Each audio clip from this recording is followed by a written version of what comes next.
Artık seninle duramam. Bu akşam çıkar giderim. Hesabım kalsın mahşere, elimi yıkar giderim. Sen zahmet etme yerinden, gürültü yapmam derinden. Parmaklarımın üzerinde su gibi akar giderim. Artık sürersin bir sefa, ne cismim kaldı ne cefa. Şikayet etmem bu defa, dişimi sıkar giderim. Bozar mı sandın acılar, belaya atlar giderim. Kurşun gibi, mazer gibi, dağ gibi patlar giderim. Bozar mı sandın acılar, belaya atlar giderim. Kurşun gibi, mazer gibi, dağ gibi patlar giderim.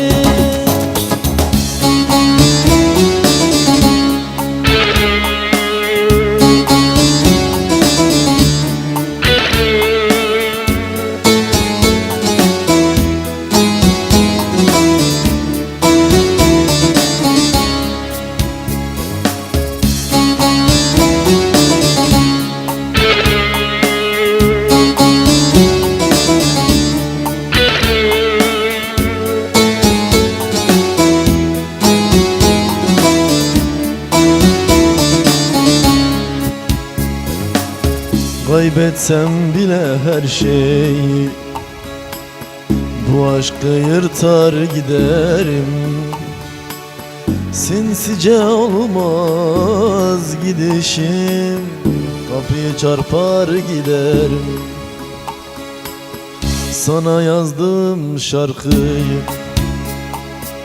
sazımdan söker giderim. Ben ağlayamam bilirsin, yüzümü döker giderim. Köpeklerimden, kuşumdan, yavrumdan cayar giderim.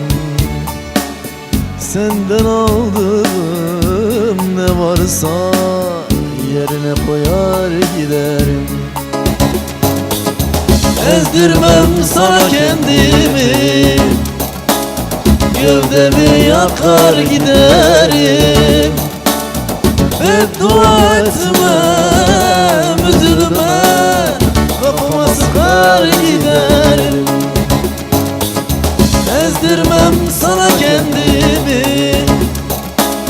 gövdemi yakar giderim. Beddua etmem, üzülme, kafama sıkar giderim. Ezdirmem sana kendimi, gövdemi yakar giderim. Beddua etmem, üzülme, kafama sıkar